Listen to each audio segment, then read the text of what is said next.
नमस्कार मंडळी, मी शीतल्स किचनमध्ये तुम्हा सगळ्यांचं खूप मनापासून स्वागत आहे। आजची आपली रेसिपी आहे ओल्या नारळाची करंजी। ते अगदी सोप्या पद्धतीने बनवणार आहे। करंजी एकदम खुसखुशीत अशी झालेली आहे। तुम्हाला जर माझी आजची रेसिपी आवडली तर नक्की शेअर करा आणि चॅनलला सबस्क्राईब करायला विसरू नका। बाउलमध्ये 1 वाटी मैदा घालायचा आहे आणि चवीनुसार मीठ घालून हा मैदा थोडासा पसरवून घ्यायचा आहे। 3 चमचे तूप कडकडीत असं गरम करून मैद्यावरती घालायचा आहे आणि हा मैदा आपल्याला लगेचच मस्त असा हलवून घ्यायचा आहे।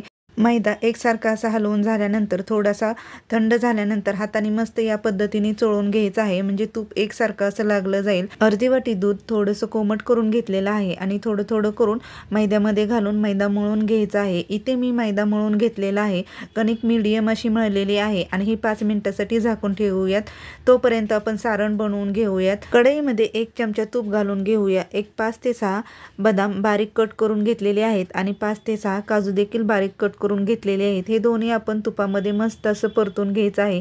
बदाम आणि काजू 1 ते 2 मिनिटं परतून झाल्यानंतर 1 वाटी खिसून घेतलेलं ओलं खोबरं, अर्धी वाटी गूळ, विलायची पूड आणि बारीक गॅसवरती आपल्याला एकसारखं असं परतून घ्यायचं आहे। थोडंसं गुळाला पाणी सुटेल। पाणी सुटलं की मिश्रणाचा कलर देखील छान असा होतो। सारण एकसारखं असं परतून झाल्यानंतर 5 ते 7 मिनिटानंतर तुम्ही बघू शकता सारण तयार झालेलं आहे। सारण थंड होण्यासाठी ठेवूयात आणि मैदा जो मळून घेतलेला आहे तो अजून 1 मिनिटभर आपल्याला चोळून घ्यायचा आहे, म्हणजे करंजी आपली एकदम खुसखुशीत अशी होईल। मैदा मस्त असा एकसारखा चोळून झालेला आहे। त्याच्या छोट्या छोट्या गोळ्या करून घेऊयात। याच पद्धतीने मी सगळ्या गोळ्या बनवून घेते। अगदी पटपट होतात आणि पीठ एकदम मऊसूत असं झालेलं आहे आणि गोळ्या देखील बनवून झालेल्या आहेत। एक गोळी घेऊन मैद्यामध्ये थोडीशी घोळवून घ्यायची आहे आणि ती लाटून घ्यायची आहे। आपण लाटून घेऊयात। एकदम पातळ असं लाटायचं, म्हणजे आपली करंजी एकदम खुसखुशीत अशी होते। जेवढं तुम्ही पातळ लाटाल तेवढी करंजी एकदम खुसखुशीत अशी होते। इथे माझ्याकडे करंजीचा साचा आहे, त्याच्यामध्ये मी करंजी बनवणार आहे। या साच्यामध्ये करंज्या बनवल्या की एकदम एकसारख्या अशा होतात आणि दिसायला देखील एकसारख्या एकदम मस्त अशा दिसतात।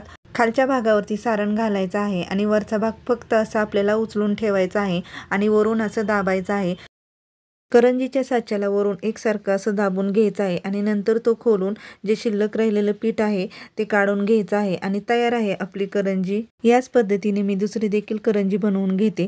करंजीच्या साच्यामध्ये करंज्या बनवल्या की एकदम पटपट होतात, कमी वेळामध्ये जास्त करंज्या होतात आणि दिसायला पण खूप छान दिसतात, एकसारख्या अशा दिसतात। याच पद्धतीने मी सगळ्या करंज्या बनवून घेते। इथे मी सगळ्या करंज्या बनवून घेतलेल्या आहेत आणि करंज्या खूप छान अशा झालेल्या आहेत। तेल एकदम कडकडीत असं गरम झालं की गॅस आपल्याला बारीकच ठेवायचा आहे आणि बारीक गॅसवरती करंज्या तळून घ्यायच्या आहेत। करंज्या खूप नाजूक असतात, तेलामध्ये सोडल्या की लगेचच लाल होतात, म्हणून आपल्याला तेल कडकडीत असं गरम झालं की ह्या करंज्या मस्त अशा तेलामध्ये बारीक गॅसवरती तळून घ्यायच्या आहेत। इथे मी दुसऱ्या देखील करंज्या तेलामध्ये सोडते। करंजी तेलामध्ये सोडले की लगेच ते तिला पलटी मारायचं आहे, कारण करंज्या खूप नाजूक असतात, लगेचच लाल होतात आणि लगेच तळून होतात। एक अर्धा मिनिट सुद्धा लागत नाही करंजी तळायला। इथे माझ्या सगळ्या करंज्या तळून झालेल्या आहेत आणि तुम्हाला जर माझी आजची रेसिपी आवडली तर नक्की शेअर करा आणि शीतल्स किचनला सबस्क्राईब करायला विसरू नका।